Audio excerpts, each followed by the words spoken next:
അപ്പോൾ എല്ലാവർക്കും welcome back. Bigg Boss Malayalam season 7 രാവിലെ നടന്നിട്ടുള്ള കുറച്ച് കാര്യങ്ങളാണ്. രാവിലെ തൊട്ട് പൊരിഞ്ഞ ഫൈറ്റാണ്. പൊരിഞ്ഞ ഫൈറ്റ് എന്ന് വെച്ച് കഴിഞ്ഞാൽ ഷാനവാസ് അനീഷും കട്ടക്ക് നിന്നിട്ടാണ് റിയാസ് സലീമിനെ വലിച്ചു കീറി ഉപ്പിലിട്ടുകൊണ്ടിരിക്കുന്നത്.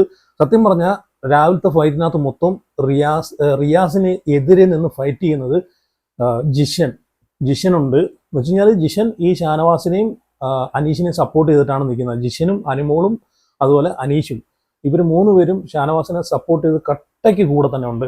സത്യം പറയുവാണെങ്കിലുണ്ടല്ലോ, അനീഷിനെ വലിച്ചു കീറി ഈ റിയാസിനെ വലിച്ചു കീറി ഉപ്പിലിട്ടെന്ന് വേണമെങ്കിൽ പറയാം. ആദില നൂറയ്ക്കും അതുപോലെ നെവിനും സപ്പോർട്ട് ചെയ്യാൻ വേണ്ടിയിട്ട് മാത്രം കയറിപ്പോയൊരു വ്യക്തിയാണ് ഈ റിയാസ് സലീം. സത്യം പറഞ്ഞാൽ ഈ റിയാസ് സലീമിന് എന്തുവരെ വട്ടപൂജ്യം എന്നാണെങ്കിൽ പറയാം. ഒരു ക്വാളിറ്റിയും ഇല്ല, ഒരു വിവരവും ഇല്ല, ഒരു പക്വതയും ഇല്ലാത്തൊരു വ്യക്തിയാണ് ഈ റിയാസ് സലീം. ഒരു BB ഹോട്ടൽ ടാസ്കുമായിട്ട് ബന്ധപ്പെട്ടാണ് അവിടെ റിയാസ് സലീം പോകുന്നത്. റിയാസ് സലീം ലൈവിനകത്ത് നായിക്ക് 40 വട്ടം പറയുന്നുണ്ട് ഞാനൊരു ഗസ്റ്റാണെന്ന്. ഈ ഗസ്റ്റ് അവിടെ ചെന്ന് കയറി ചെന്നിട്ട് എന്താണ് കാണിക്കുന്നതെന്ന് വെച്ച് കഴിഞ്ഞാൽ നെവിനെതിരെയും അല്ലെങ്കിൽ ആദിലയ്ക്കും നൂറയ്ക്കും വേണ്ടിയിട്ട് ഇവർക്ക് വേണ്ടിയിട്ട് ശബ്ദമുയർത്തുന്ന ഒരു ഗസ്റ്റായിട്ടാണ് റിയാസ് സലീം പോയിട്ടുള്ളതെന്നാണ് എനിക്ക് ലൈവ് കണ്ടപ്പോൾ എനിക്ക് തോന്നിയത്. കാരണം പോയിടം തൊട്ട് ഈ ഷാനവാസിനെയും ലക്ഷ്മിയെയും ഇവരെയൊക്കെ ചൊറിഞ്ഞ് എന്നിട്ടും ആ ടാസ്കിന്റെ ഭാഗമായിട്ടുള്ളൊരു ജോലി പോരാഞ്ഞിട്ട് ഈ അനീഷ് ഷാനവാസിനെ സപ്പോർട്ട് ചെയ്തിട്ടാണല്ലോ നിൽക്കുന്നത്. ഇത് നല്ല ബെസ്റ്റ് ഫ്രണ്ട് ആണല്ലോ. അപ്പം ഈ അനീഷിന് ഉൾപ്പെടെ ഷാനവാസിനും പട്ടിപ്പണി, ആ ടാസ്കിന്റെ അല്ലാഞ്ഞിട്ട് പോലും ഓവറായിട്ടുള്ള പണിയാണ് ഇവർക്ക് കൊടുത്തത്. എന്നിട്ടും അത് നല്ല വൃത്തിയായിട്ട് ഇവർ ചെയ്തു. ഇത് രാവിലെ നടന്നൊരു ഫൈറ്റ് എന്ന് വെച്ച് കഴിഞ്ഞാൽ അനാവശ്യമായിട്ടുള്ളൊരു ഫൈറ്റാണ്. റിയാസ് ചുമ്മാ ക്രിയേറ്റ് ചെയ്തൊരു വിഷയമാണ്. അതിനെന്താ നല്ല രീതിയിൽ എന്തായാലും ഷാനവാസും അനീഷും കൊടുത്തിട്ടുണ്ട്. വായടപ്പിച്ചാണ് വിട്ടത്. സത്യം പറഞ്ഞാൽ തല കുനിച്ചാണ് എയർപോർട്ടിൽ വന്നിട്ടുണ്ട് റിയാസ് സലീം. തല കുനിച്ച് വന്നെന്ന് പറയാം. എയർപോർട്ടിൽ വന്നിറങ്ങിയിട്ടും ഷാനവാസിനെ പറ്റിയിട്ട് കുറ്റം പറയുവാണ്. എന്തിനാണെന്നറിയോ? ശരിക്കും കൊടുത്ത് വലിച്ചു കീറി ഉപ്പിലിട്ടാണ് വിട്ടിട്ടുള്ളത്. ഭയങ്കര മാസാണ്, ഭയങ്കര സംഭവം എന്ന് പറഞ്ഞ് കയറിപ്പോയ ആളാണ്. സ്വയമേ ഞാൻ ഭയങ്കര സംഭവം എന്നാണ് ഈ റിയാസ് സലീം വിചാരിക്കുന്നത്. എന്നാൽ വെറും വട്ടപൂജ്യമാണ്. ഇന്ന് രാവിലെ ഓൾറെഡി ഇന്നലെ നമ്മൾ കണ്ടതാണ്. അനാവശ്യമായിട്ട് ഏത് ഗസ്റ്റാടെ ഒരു BB ടാസ്ക്, ഹോട്ടൽ ടാസ്കിന്റെ ഒരു ടാസ്ക്കാണ്, ബിഗ് ബോസ് കൊടുത്തൊരു ടാസ്ക്കാണ്. ഏത് ഗസ്റ്റാണ് അവിടെ വന്നിട്ട് ഇതുപോലുള്ള വാഷ് ബേസിനകത്തിരിക്കുന്ന ടിഷ്യൂ പേപ്പറും ചപ്പും ചവറും തീട്ടും എല്ലാം കൂടെ വാരി വലിച്ചിട്ട് അങ്ങോട്ട് ഇട്ട് കൊടുത്തിട്ട് സ്റ്റാഫിനോട് എന്തെങ്കിലും വിരോധം ഉണ്ടെങ്കിൽ വാരി വലിച്ചിട്ട് കൊടുത്തിട്ട് ചെയ്യാൻ പറയുന്നത്? ഏത് ഹോട്ടലിലാടെ അങ്ങനെ ചെയ്യാൻ പറയുന്നത്? ഇന്നലെ ഈ റിയാസ് സലീം കാണിച്ചത് നമ്മൾ കണ്ടത്. ഈ റിയാസ് സലീമിനെ വാലെ താങ്ങി മൂടും താങ്ങി നടക്കുന്ന കുറെ ടീമിനെ നമ്മൾ കണ്ടതാണ്. അവരവർക്ക് കൊടുത്തിട്ടുള്ള റോള് ചെയ്യാതെ ഈ റിയാസ് സലീമിന്റെ പ്രീതിക്ക് വേണ്ടിയിട്ട് നടക്കുന്ന നെവിൻ, ഈ പറഞ്ഞിട്ടുള്ള ആര്യൻ, അതുപോലെ ജിസേല്, ഇങ്ങനെയുള്ള കുറെ ടീമുകൾ അവിടെ ഉണ്ടായിരുന്നു. നമ്മൾ കണ്ടതാണ്. ഈ റിയാസ് സലീം എങ്ങോട്ട് പോകുന്നോ അവന്റെ പുറകെയാണ് ഈ ബാക്കിയുള്ള ടീമുകളെല്ലാം വാലി പിടിച്ചുകൊണ്ട് നടക്കുന്നത്. എന്നിട്ട് ഈ നെവിനൊക്കെ എന്തുവാടെ ചെയ്യുന്നത്? ഈ നെവിനൊക്കെ സത്യം പറഞ്ഞാൽ എന്താണ് അവിടെ ചെയ്യുന്ന ഒരു പിടിയില്ല. റിയാസ് സലീം ഒരു ഗസ്റ്റിന്റെ കൂടെ ചേർന്നിട്ട് ഇവർക്ക് പണി കൊടുക്കാൻ വേണ്ടിയിട്ട് ആ ഹോട്ടലിലെ ജീവനക്കാരാണ് ഇവര്. അപ്പൊ ആ ഹോട്ടലിൽ ജോലി ചെയ്യുന്ന ആൾക്കാർക്ക് പണി കൊടുക്കാൻ വേണ്ടിയിട്ട് അവിടെ ഈ ഗസ്റ്റിന്റെ കൂടെ നടന്നിട്ട് ടിഷ്യൂ പേപ്പറും വേസ്റ്റും കാര്യങ്ങളെല്ലാം വലിച്ചെറിയുന്നു, ബെഡ്ഷീറ്റ് എല്ലാം വലിച്ചെറിയുന്നു. നെവിനൊക്കെ കാണിച്ചത് എന്തുവാണ് ഇവനൊക്കെ കാണിക്കുന്നത്? എന്നിട്ട് ഇന്നലെ നമ്മൾ കണ്ടതാണ് അനാവശ്യമായിട്ട് ഇവർക്ക് പണി കൊടുക്കുന്നു. ബെഡ്ഷീറ്റ് എല്ലാം വലിച്ചെടുത്ത് അയ്യത്ത് കളയുന്നു. എന്നിട്ട് അവരെ വിളിപ്പിച്ച് വീണ്ടും അത് ചെയ്യിപ്പിക്കുന്നു. ടിഷ്യൂ പേപ്പർ എല്ലാം വെളിയിൽ കൊണ്ടിടുന്നു, ഗാർഡൻ ഏരിയയിലെല്ലാം കൊണ്ട് പറത്തി കളയുന്നു. എന്നിട്ട് അവർ മാന്യമായിട്ട് അതിനെ ഒന്നും പറയാതെ ക്ഷമിച്ച് അവർ പണിയെടുത്തു. ഇന്ന് രാവിലെ ബിഗ് ബോസ് ഇവർക്കുള്ള ടാസ്ക് തുടങ്ങാൻ കൊണ്ട് ഇവരടുത്ത് പറയുന്നു. എനിക്ക് തോന്നുന്നു റിയാസ് സലീം ഇന്ന് പോകുന്നുണ്ട്. ചിലപ്പോൾ മുമ്പേ ടാസ്ക് കൊടുത്തായിരിക്കാം. അപ്പോൾ ഏകദേശം ഒരു 6 മണി സമയത്ത് തന്നെ ടാസ്ക് സ്റ്റാർട്ട് ചെയ്യാൻ പറയുന്നുണ്ട്. അപ്പം ഇവരൊക്കെ ഉറക്കം എണീക്കുന്നേ ഉള്ളൂ. ഷാനവാസൊക്കെ റെഡി ആയിട്ടില്ല, ഡ്രസ്സ് പോലും ചേഞ്ച് ചെയ്തിട്ടില്ല. അപ്പം ഈ റിയാസ് സലീം അവിടെ ഒന്ന് അനീഷിനെ വിളിച്ചിട്ട് പറയാ ഷാനവാസിനെ വിളിച്ചോണ്ടൊന്ന് ബെഡ് ശരിയാക്കി ഇടാൻ. അപ്പം ഈ ഷാനവാസ് ഉണ്ടല്ലോ, അത് വന്നിട്ട് പറഞ്ഞ് മനസ്സില്ല, പോയി പള്ളിയിൽ പറയാൻ പറഞ്ഞ്. ഇവിടെ ടാസ്ക് തുടങ്ങുന്നതിന് മുമ്പ്, ഇവിടെ ഒരു ടാസ്കിലോട്ട് കയറുന്നതിന് മുമ്പ്, യൂണിഫോം മാറ്റുന്നതിന് മുമ്പ് പോലും ഈ പണിയെടുപ്പിക്കുന്നത് ശരിയല്ല, അത് പള്ളിയിൽ പോയി പറഞ്ഞാൽ മതി എന്ന് പറഞ്ഞു. റിയാസിന്റെ വായടപ്പിച്ച് തന്നെ കൊടുത്തു. ഇവിടെ ഇങ്ങനെ പറയുമ്പോഴത്തേക്ക്, ഗസ്റ്റ് പറയുമ്പോഴത്തേക്ക് പണിയെടുക്കാനേ ഇവിടെ ആരെയും അടിമയല്ലെന്ന് പറഞ്ഞ്, ഇവിടെ തൊഴിലാളി യൂണിയൻ ഉണ്ട്, യൂണിയനും കാര്യങ്ങളും ഉണ്ട്, എല്ലാം ഉണ്ടെന്ന് പറഞ്ഞ് പോയി പണി നോക്കാൻ പറഞ്ഞ്. അപ്പം വന്നിടം തൊട്ട് ഈ ഷാനവാസിനെ ചൊറിഞ്ഞുകൊണ്ടാണ് ഈ റിയാസ് സലീം നടന്നുകൊണ്ടിരുന്നത്. വേറെ ഒന്നുമല്ല, മറ്റേ നെവിനുമായിട്ട് ബന്ധപ്പെട്ടൊരു കാര്യമുണ്ടല്ലോ, ആ ഒരു വിഷയമായിട്ട് ബന്ധപ്പെട്ടാണ് ഈ ഷാനവാസിനെ ഇങ്ങനെ ചൊറിഞ്ഞുകൊണ്ടിരുന്നത്. അപ്പം ചൊറിയൊക്കെ നടക്കത്തില്ല. കാരണം ചൊറിഞ്ഞു കഴിഞ്ഞാൽ ഷാനവാസ് നല്ല തിരിച്ചു പറയുമെന്നറിയാം. അപ്പം മാക്സിമം ഷാനവാസിന് പണി കൊടുക്കുക. അതുപോലെ ഇന്ന് രാവിലെയും അപ്പം ഷാനവാസ് പറ്റത്തിൽ എന്ന് പറഞ്ഞപ്പോഴത്തേക്ക് ഈ റിയാസ് സലീം എന്താ ചെയ്യുന്നറിയോ, വീണ്ടും വാഷ് ബേസിനിൽ പോയിട്ട് അവിടെ ഇരിക്കുന്ന കുറേ വേസ്റ്റും ടിഷ്യൂ പേപ്പറും എല്ലാം കൊണ്ടുവന്നിട്ട് വീണ്ടും അവിടെ എവിടെയും വാരി റൂമിലെല്ലാം വാരി വിതറി കളയുവാണ് ഇവരെ കൊണ്ട് തുടപ്പിക്കാനെ കൊണ്ട്. ഷാനവാസ് പറഞ്ഞു ഞാൻ തുടക്കത്തില്ലെന്ന് പറഞ്ഞു, അനീഷും ഷാനവാസും പറഞ്ഞു ഞങ്ങൾ തുടക്കത്തില്ലെന്ന് പറഞ്ഞു. ഇപ്പൊ പണി നോക്കാൻ പറഞ്ഞു. ഇവിടെ ഗസ്റ്റ് എന്ത് തോന്നിവാസം കാണിച്ചാലും അതിനെ സപ്പോർട്ട് ചെയ്യാൻ ബാക്കി ആൾക്കാരും കൂടെ, അനുമോള്, ജിഷൻ, അനീഷ് ഒഴിച്ച് ബാക്കി എല്ലാവരും, ഇവര് 4 പേരും ഇവര് 3 പേരും മാത്രമാണ് ഷാനവാസിന്റെ കൂടെ നിന്ന് കട്ടയ്ക്ക് സംസാരിക്കുന്നത്. ബാക്കി എല്ലാം ഗസ്റ്റ് എന്ത് തോന്നിവാസം കാണിക്കുന്നതോ അതിന്റെ പിറകെയാണ് നടക്കുന്നത്. ഈ ഒരു വേസ്റ്റും കാര്യങ്ങളൊക്കെ കൊണ്ടിടുന്നു. അപ്പം മാനേജ്മെന്റിന് പറയാം, അവിടുത്തെ മാനേജർക്ക് പറയാം, അതുപോലെ GM-ന്റെ മോക്ക് പറയാം, ഇത് കാണിക്കുന്നത് ശരിയല്ല. ഗസ്റ്റ് ആണെങ്കിൽ നിങ്ങൾ ഗസ്റ്റിന്റെ ഒരു ഇത് കീപ്പ് ചെയ്യുക, ഇതൊക്കെ ഈ അനാവശ്യമായിട്ടുള്ള കാര്യങ്ങൾ ആണെന്ന് പറയുക. നേരെ മറിച്ച് ആ റിയാസ് സലീം ഗസ്റ്റ് എന്ത് കാണിക്കുന്നു, എന്ത് തെണ്ടിത്തരം കാണിക്കുന്നു, അതിന്റെ കൂടെയാണ് ഇവർ നിന്ന് സംസാരിക്കുന്നത്. മാത്രമല്ല എനിക്ക് തോന്നിയിട്ടുള്ള കാര്യം എന്ന് വെച്ച് കഴിഞ്ഞാൽ, കഴിഞ്ഞ ദിവസം നമ്മൾ കണ്ടതാണ് കോയിൻ കൊടുക്കുന്ന ദിവസം, അത്രയും പണിയെടുത്തിട്ട് അനീഷിന് കൊടുക്കുന്നത് 1 കോയിൻ, ഷാനവാസിന് കൊടുക്കുന്നത് 2 കോയിൻ. അനീഷ് സമരം ചെയ്തുകൊണ്ട് അനീഷിന് 1 കോയിൻ കൊടുക്കുന്നു. അവിടെ വെറുതെ ഇരിക്കുന്ന ആൾക്കാർക്ക് കോയിൻ വാരി വലിച്ചിട്ട് കൊടുക്കുന്നു. ഈ ജിസേല് അല്ലെങ്കിൽ ഇവരൊക്കെ എന്താണ് അവിടെ ചെയ്തിട്ടുള്ളത്? അക്ബറൊക്കെ എന്താണ് ചെയ്തിട്ടുള്ളത്? കോട്ട് വിട്ടുകൊണ്ട് അങ്ങോട്ടും ഇങ്ങോട്ടും തേരാപ്പര നടക്കുന്നു മാത്രമേ ഉള്ളൂ. അപ്പൊ ഇവർക്കൊക്കെ കോയിൻ കൊടുക്കുന്നുണ്ട്, പണിയെടുക്കുന്ന ആൾക്കാർക്ക് കോയിൻ കൊടുക്കുന്നില്ല. ഈ ഗസ്റ്റിന്റെ കൂടെ നടന്നിട്ട് ഈ ഷാനവാസിനും അനീഷിനും ഏതൊക്കെ പണി കൊടുക്കണമെന്നാണ് അവിടുത്തെ ഈ ആര്യനും ആദിലയും അതുപോലെ ജിസേലും ഇവരൊക്കെ തീരുമാനിക്കുവാണ്. ആർക്കൊക്കെ എത്ര കോയിൻ കൊടുക്കണം, ആർക്കൊക്കെ കോയിൻ കൊടുക്കണ്ട, ഇവരാണ് തീരുമാനിക്കുന്നത്. അത് ഗസ്റ്റാണ് തീരുമാനിക്കേണ്ടത്.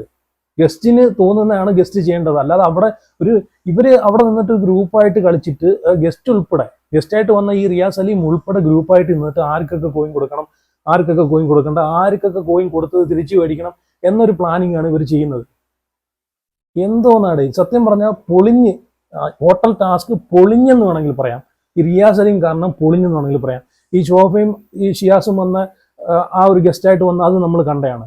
സത്യം പറഞ്ഞാൽ അത് ഒരു അലുമ്പും ഇല്ലായിരുന്നു കേട്ടോ. വന്ന സമയം ശോഭ ഇച്ചിരി ഈ ലക്ഷ്മിയുടെ പുറമേ നടന്ന് കുറച്ച് കുത്തലൊക്കെ ചെയ്തെങ്കിലും അവരിങ്ങനെയുള്ള പരിപാടിയൊന്നും ചെയ്തില്ല. ഈ പേഴ്സണൽ ഗ്രഡ്ജ് വെച്ചിട്ട് അവർ പെരുമാറിയിട്ടില്ലായിരുന്നു. പോകാൻ നേരത്ത് എല്ലാവരും ക്ഷമയും അതുപോലെ സോറിയും പറഞ്ഞിട്ടാണ് ഈ ശോഭയും പോയിട്ടുള്ളത്. ഷിയാസൊക്കെ എന്ത് മാന്യമായിട്ടാണ് അവിടെ ഗസ്റ്റായിട്ട് നിന്നിട്ടുള്ളത് അല്ലേ. പക്ഷെ ഈ റിയാസ് എന്താ ചെയ്യുന്നത്? പേഴ്സണൽ ഗ്രഡ്ജ് വെച്ചിട്ടാണ് സംസാരിക്കുന്നത് വന്നിടം തൊട്ടിട്ട്. അപ്പൊ ഈ വിഷയങ്ങളൊക്കെ കഴിഞ്ഞിട്ട് രാവിലെ തന്നെ ബിഗ് ബോസ് ഈ സ്റ്റാർ വിതരണം ചെയ്യാനായിട്ട് പറയുന്നുണ്ട്. അപ്പം എല്ലാവരും ലിവിംഗ് ഏരിയയിൽ വന്നിരിക്കുന്നു. അപ്പോൾ ആ സമയത്ത് റിയാസും ആദിലയും ഇവരെല്ലാം കൂടെ കൂടി ഒരു തീരുമാനം എടുത്തിട്ട് ഷാനവാസിന് കഴിഞ്ഞ ദിവസം കിട്ടിയിട്ടുള്ള ഷാനവാസിന്റെ സ്റ്റാറുകളൊക്കെ തിരിച്ചു തരണമെന്ന് പറയുന്നുണ്ട്. കാരണം അതിന്റെ കാരണം എന്താണെന്ന് വെച്ച് കഴിഞ്ഞാൽ, രാവിലെ റിയാസ് സലീമിനോട് ഷാനവാസ് അബ്യൂസ്ഡ് എന്നൊരു വാക്ക്, എന്തോ അബ്യൂസ്ഡ് ആയിട്ട് എന്തോ മോശമായിട്ട് സംസാരിച്ചെന്ന് പറഞ്ഞിട്ടാണ് സംസാരിക്കുന്നത്. അപ്പം സ്റ്റാർ അർഹതപ്പെട്ടൊരു വ്യക്തിയല്ല ഷാനവാസ് എന്ന് പറഞ്ഞിട്ട് അവിടെ ഭയങ്കര സംസാരം ഉണ്ടാകും. അപ്പം ഷാനവാസ് പറയുന്നുണ്ട്, ഞാൻ കഷ്ടപ്പെട്ടെടുത്ത പണിക്ക് കിട്ടിയ എൻ്റെ അംഗീകാരമാണ്, എനിക്ക് അർഹതപ്പെട്ട സ്റ്റാറാണ്, അത് ഞാൻ തിരിച്ചു തരത്തില്ലെന്ന് പറയുന്നുണ്ട്. അപ്പം അങ്ങോട്ടും ഇങ്ങോട്ടും സംസാരമാവുന്നുണ്ട്. നല്ല രീതിയിൽ റിയാസും അതുപോലെ ഷാനവാസും സംസാരമാവുന്നുണ്ട്. ശരിയാണ്, ഷാനവാസും നമ്മൾ ലൈവിനകത്ത് കണ്ടതാണ്. അവിടെ ഷാനവാസും അനീഷും പട്ടിപ്പണിയാണ് എടുത്തത്. അപ്പൊ പട്ടിപ്പണി എടുത്തിട്ടും അവർക്ക് സത്യം പറഞ്ഞാൽ സ്റ്റാർ കുറവാണ്. അപ്പൊ ഇന്ന് 3 സ്റ്റാർ ആണ് ഉള്ളത്. അപ്പൊ 3 സ്റ്റാർ ഇവർക്ക് ഒരു തീരുമാനം എടുത്തിട്ട് ആർക്കാണെന്ന് വെച്ചാൽ കൊടുക്കാം. അപ്പൊ ഇവർ വിചാരിച്ചെന്താ പറയുക, ആ സ്റ്റാറും കൂടെ തിരിച്ചെടുത്തിട്ട് ഇവർക്ക് വേണ്ടുന്നുള്ള ആൾക്കാർ, റിയാസിന് ഇഷ്ടപ്പെട്ട് ഫേവർ ആയിട്ടുള്ള ആൾക്കാർക്ക് അത് വിതരണം ചെയ്യാം, അതാണ് ഉദ്ദേശിക്കുന്നത്. അപ്പൊ ഷാനവാസ് പറഞ്ഞു, ഞാൻ സ്റ്റാർ തിരിച്ചെടുത്തില്ല, എനിക്ക് ഞാൻ ജോലി ചെയ്ത് കിട്ടിയ സ്റ്റാറാണ്, എനിക്ക് അർഹതപ്പെട്ട സ്റ്റാറാണ്, പണിയെടുത്ത് കിട്ടിയ സ്റ്റാറാണ്, ഞാൻ തിരിച്ചെടുത്തില്ലെന്ന് പറഞ്ഞ് ബിഗ് ബോസ് പറയാതെ ഞാനത് തിരിച്ചെടുത്തില്ലെന്ന് പറഞ്ഞു. അപ്പം റിയാസ് സലീം പിന്നെ എടുത്തിരുന്ന ഒരു കാര്യം എന്ന് വെച്ച് കഴിഞ്ഞാൽ, രാവിലെ ഇവർ തമ്മിലുള്ള ഫൈറ്റിനകത്ത് ഷാനവാസ് മോശമായിട്ടുള്ള വാക്ക് ഉപയോഗിച്ചു, അബ്യൂസ് ചെയ്യുന്ന രീതിയിൽ അബ്യൂസ് ആയിട്ടുള്ളൊരു വേർഡ്സ് തന്നെ ഉപയോഗിച്ചു എന്ന് പറഞ്ഞിട്ട് റിയാസ് സലീം ഒരു ആരോപണം, ഒരു സ്റ്റേറ്റ്മെന്റ് അവിടെ എടുത്തിരുന്നു. ഷാനവാസ് പറഞ്ഞു, ഞാൻ അങ്ങനെയൊന്നും വിളിച്ചിട്ടില്ല, ഞാൻ വിളിക്കുകയില്ലെന്ന് പറയുന്നുണ്ട്. അപ്പൊ അങ്ങോട്ടും ഇങ്ങോട്ടും ഇവർ തമ്മിൽ ഭയങ്കര ഫൈറ്റ് ആവുന്നു. അപ്പൊ അതിന്റെ ഇടയ്ക്ക് നെവിൻ കയറി പിടിക്കാൻ വരുന്നുണ്ട്. അപ്പൊ നെവിൻ, നമുക്കറിയാം ഈ ഒരു വിഷയം കഴിഞ്ഞിട്ട് നെവിൻ ഈ ഒരു വിഷയം ഇടയ്ക്കിടയ്ക്ക് ഇങ്ങനെ എടുത്തിട്ടിട്ട് ഷിയാസ് കരീം വന്നപ്പോഴും ഷിയാസിനെ എടുത്ത് പറയുന്നുണ്ടായിരുന്നു, ശോഭ എടുത്ത് പറയുന്നുണ്ടായിരുന്നു. അപ്പൊ ഇതങ്ങ് ചർച്ചയാക്കിക്കൊണ്ടിരിക്കണം. ഓൾറെഡി ഇത് പറഞ്ഞിട്ടുണ്ട്. ഇത് ലാലേട്ടൻ വരുന്ന സമയത്ത് ഈ വിഷയം എന്ന് വെച്ച് കഴിഞ്ഞാൽ, ഷാനവാസ് ഈ നെവിനെതിരെ പറഞ്ഞൊരു ആരോപണം ഉണ്ടല്ലോ, ആ ഒരു വിഷയം, അപ്പം കയറി പിടിച്ചു മാന്തി എന്നൊക്കെ പറഞ്ഞിട്ടുള്ള ആരോപണം ഉണ്ടല്ലോ, അത് ലാലേട്ടൻ വരുന്ന സമയത്ത് സംസാരിക്കാമെന്ന് പറയുന്നുണ്ട്. അപ്പം അതിന്റെ ഇടയ്ക്ക് കിടന്ന് ഒരു ദിവസം 40 തൊട്ട് ഇങ്ങനെ നടന്ന് പറയേണ്ട കാര്യമില്ല. ഈ നെവിൻ അങ്ങനെ സംഭവിച്ചിട്ടില്ലേ, എന്തിനാണ് നെവിൻ പേടിക്കുന്നത്? പേടിക്കേണ്ട കാര്യമില്ലല്ലോ. പിന്നെ ഇപ്പം ഇത് നെവിൻ ചോദിക്കുന്ന സമയത്ത് എല്ലാവരും അങ്ങോട്ട് ഷാനവാസിനെ കയറി അങ്ങോട്ട് അറ്റാക്ക് ചെയ്യാൻ പോവാ. ഷാനവാസിന്റെ കൂടെ കട്ടയ്ക്ക് നിന്നിട്ടുള്ളത് അനീഷും അതുപോലെ ജിഷനും അനുവും മാത്രം. അനീഷൊക്കെ ഉണ്ടോ ചങ്ക് പറിച്ചു കൊടുക്കും. അനീഷ് പറയുവാണ്, ഷാനവാസ് എൻ്റെ കൂട്ടുകാരനാണെന്നുണ്ടെങ്കിൽ ഷാനവാസ് എൻ്റെ സുഹൃത്താണ്. ഷാനവാസിന് ഒരു പ്രശ്നം വന്നു കഴിഞ്ഞാൽ ഞാൻ ഷാനവാസിന്റെ കൂടെ തന്നെ നിൽക്കും. ഷാനവാസ് കള്ളം പറയുന്ന ഒരാളാണെന്ന് ഞാൻ വിശ്വസിക്കത്തില്ല. ഷാനവാസ് അത് സത്യമായിട്ട് പറയുന്ന കാര്യമായതുകൊണ്ടാണ് ഷാനവാസ് അതിൽ തന്നെ ഉറച്ചു നിൽക്കുന്നത്. ഷാനവാസിനെ ഞാൻ ഫുൾ സപ്പോർട്ടാണെന്ന് അനീഷ് പറയുന്നുണ്ട്. നേരെ മറിച്ച് അനീഷ് പിന്നൊരു കാര്യം കൂടെ പറയുന്നുണ്ട്. ലാലേട്ടൻ വരുന്ന ഇത് നായ്ക്ക് 40 വട്ടം എടുത്ത് ചർച്ചയാക്കേണ്ട കാര്യമല്ല. ലാലേട്ടൻ വരുന്ന സമയത്ത് ഓൾറെഡി ഇത് സംസാരിക്കാമെന്ന് നമ്മൾ പറഞ്ഞിട്ടുണ്ട്. അപ്പൊ ലാലേട്ടൻ വരുന്ന സമയത്ത് ഇത് സംസാരിക്കുക. അപ്പൊ ലാലേട്ടൻ വരുന്ന സമയത്ത് ഇത് ശരിയും തെറ്റും ലാലേട്ടൻ വരുന്ന സമയത്ത് ഇത് മനസ്സിലാവും. തെറ്റ് ഷാനവാസിന്റെ ഭാഗത്താണെങ്കിൽ ആദ്യം ഞാൻ തള്ളിപ്പറയുന്ന ഒരു വ്യക്തി ഞാനായിരിക്കും എന്നും അനീഷ് പറയുന്നുണ്ട്. അപ്പൊ കട്ടയ്ക്കാണ് അനീഷ് ഷാനവാസിനെ സപ്പോർട്ട് ചെയ്ത് കൂടെ നിൽക്കുന്നത്. ശരിയാണ്. ഈ അവിടെ ബാക്കിയുള്ള ആൾക്കാരെല്ലാം അക്ബറൊക്കെ ആണെങ്കിൽ എന്തുവാടെ അക്ബർ ചുമ്മാ ഒരു നിലപാടും ഇല്ലാതെയാണ് സംസാരിക്കുന്നത്. ഇവിടെ ഒരു ഷാനവാസിന്റെ ഒരു വിഷയം, ഷാനവാസ് ഇത്രയും ആ ഒരു വിഷയത്തിൽ ഉറച്ചു നിൽക്കണമെങ്കിൽ നെവിൻ അവിടെ നിന്ന് സംസാരിക്കാൻ വരുന്ന സമയത്തും ഷാനവാസ് പറയുന്നുണ്ട്, നീ അങ്ങനെ ചെയ്തോണ്ടാണ്, നീ അങ്ങനെ തെണ്ടിത്തരം ചെയ്തോണ്ടാണ് ഞാൻ പറഞ്ഞതെന്ന്. അത് ഇനിയും പറയുക തന്നെ ചെയ്യുമെന്ന് പറഞ്ഞു. ഈ ഒരു വിഷയം ഷാനവാസിന് അനുഭവപ്പെട്ടൊരു ദുരനുഭവമാണ് ഷാനവാസ് അത് പറഞ്ഞത്. ഇപ്പൊ ഷാനവാസിന് അല്ലെങ്കിൽ മറ്റൊരു വ്യക്തിക്കാണെങ്കിൽ ഇങ്ങനെ ഒരു അനുഭവം ഉണ്ടായിട്ടുണ്ടെങ്കിൽ അപ്പൊ ആ വ്യക്തിയെ നമ്മൾ സപ്പോർട്ട് ചെയ്യണം. അതിന്റെ സത്യാവസ്ഥ അറിയാതെ കുറ്റപ്പെടുത്തുന്നത് ശരിയല്ല.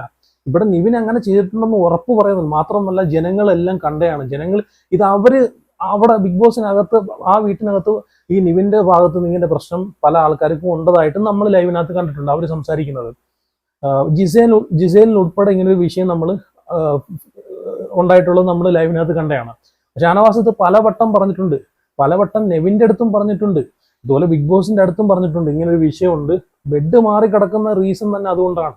അപ്പം ഇതൊന്നും കഥയറിയാതെ ആട്ടം കാണുന്ന ഒരു ഇതുണ്ടല്ലോ, അതാണ് ഇവിടെ അക്ബറൊക്കെ കാണിച്ചുകൊണ്ടിരിക്കുന്നത്.